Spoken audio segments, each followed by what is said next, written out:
SoundCartel.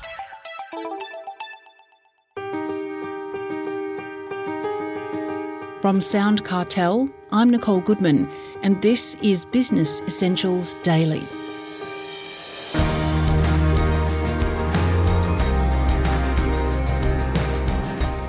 Sales is certainly one of the toughest gigs in business, but could a change of mindset help? David Fastuca, CEO and co-founder of Growth Forum, says you can become more confident and reduce desperation by building a healthy sales pipeline, and that at all costs we should avoid what he calls sales breath. As David explains to Jeff Waters, it all comes down to your approach.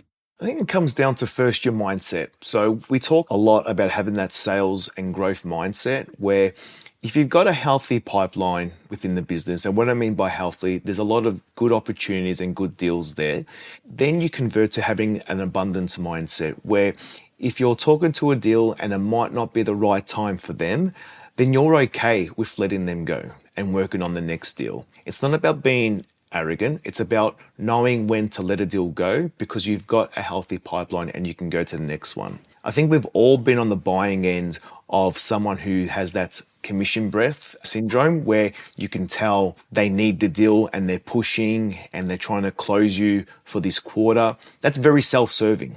It's got nothing to do with me as the buyer. It's all about them, the seller. And what sellers need to know is that there's never been more control in the hands of the buyer than there is today. They're researching you, they're comparing you against other brands, they're looking at your LinkedIn profile first before even checking the website, they're consuming some content, so they're well educated. So you need to be prepared to enter their world of selling, of buying, and understanding when it is to push and when to pull back. How do we do that? So this comes down to not having the pressure that I need to close every deal and every prospect that I'm speaking to. So yes, it might take some time to build that pipeline. There's a bit of a ramp up and investment of your time and your effort to build that. Once you have, then you've got that confidence to let go of a deal and work on the next one. It's always comes to, we see it time and time again, when someone is desperate, whether it be a founder or a seller, they're desperate to close the deal, the buyer can sense it, feel it, and that's potentially when you could be taken advantage of, or feel like you need to heavily discount to get a deal in, bring in the wrong type of customer to the business, which could then drain your support resources and end up becoming a hindrance. So it's no easy magic bullet here, right? It's about putting in the effort, the sets and the reps. It's like going to gym. If you don't go consistently, if you just go there, show up, do a quick 5-minute session and leave, you're not going to get the results. And the same comes to when you're trying to grow your business. You need to allocate the time. We always prescribe block out time in your calendar for the most important thing that you need to do in your business, whether that's on your operations, we're talking about sales, and ensure you do that repeatedly throughout the week. You're not going to be perfect. You're not going to do it 5 days out of the week, but if you can nail 3 or 4 and keep up that momentum, there's nothing more powerful than that compounding mechanism that you can apply to the business for doing those tactics week in, week out. How many times do I need to contact a potential client to, close that deal? Again, I hate answering with it depends, but obviously if you've had the initial, let's take for instance, you've had the initial discussion with them, you've sort of worked out, who's involved in the buying committee, whether they're the decision maker or whether they need to go to their superior. You're then asking some qualifying questions around, what is the timing for this particular project? Why are you looking at this project now versus later? If you don't go ahead with this project, what impact is that going to have on the business and what timing does that apply? And with all those sort of questioning there, you can paint a really clear picture as to how their decision-making process is going to lay out. And then you ask the question to them as well as to when do you need to decide for this to go ahead? This will tell you whether they're just shopping around because they're a little bit flaky with their response, or they're like, we've got a system launch on this date, we need to have this done by here. And then you're, okay, cool. Then you can start to reverse engineer and say, if you need to go live by said date, we need a few weeks to onboard and get you upskilled and get things working. So we would probably need a decision within the next X time frame for us to meet your deadline. You're always working on their terms.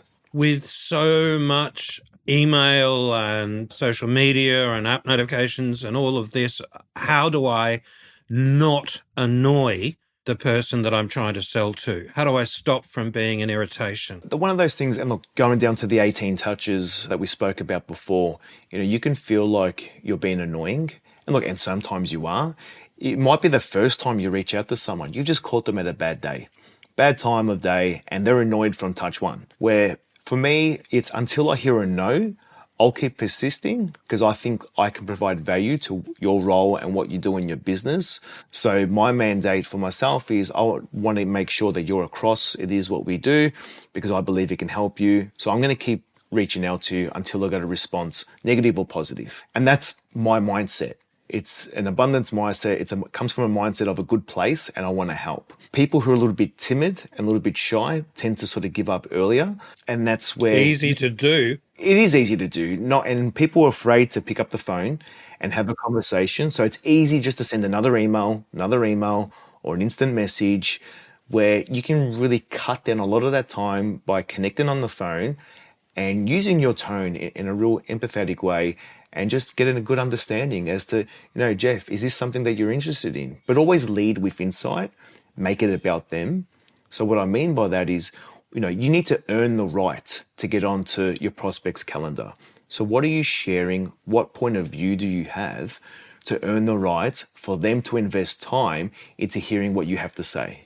How do you achieve that? Well, for instance, if I'm going after a fintech business and we've worked with previous fintech businesses, potentially much larger than the one I'm talking to, then the approach I would take is, hey, Jeff, we've created this framework and system that's helped company X, so potentially a company they admire and aspire to become like, with their whole sales operating system. I'd love to take some time just to share the steps that we took, and you can take some takeaways and implement yourself right away. Or if it resonates well, we can talk a bit more. Again, I'm just giving value there. Now, they can just run away and do what they want with it, but we know that 99% of the people just don't have the time and bandwidth to implement. So that's when they'll spark a conversation as to, okay, so what it is actually that you can do and how can you help me? I like the system, I like the framework, I can see how it can help. What does this look like in my business? So I'm sharing a playbook that they can potentially copy and play within their business. So I'm leading with that insight and giving them value. Any other tips? From there, it's about understanding, the tone that you're talking with someone. If someone's coming across a bit edgy or a bit rushed, it's then being, again, empathetic and saying, hey, Jeff, sounds like you're really busy. I can hear kids in the background. Are you okay if I give you a quick call tomorrow? What would be a better time? So you're understanding the situation they're in. Like I've been on the phone where people try, like I'm at the football field with my kids about to, trying to watch their game and people are calling and wanting to still badger. I'm like, can't you hear the background? I said, call me another time. So instantly I'm on the, getting a little bit pissed off and angry, where an easy thing to say then would be, hey, sounds like you're busy. I'm going to give you a call tomorrow. Is 3 p.m. okay? And then be like, I can either say yes or no, right? So the ball's in my court. So just being, empathetic and understanding their environment. That was David Fastuca, CEO and co-founder of Growth Forum.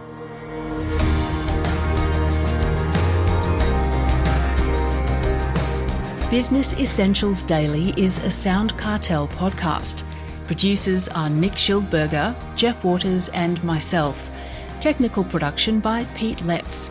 I'm Nicole Goodman. Thanks for listening. We'll bring you more Be Daily next week.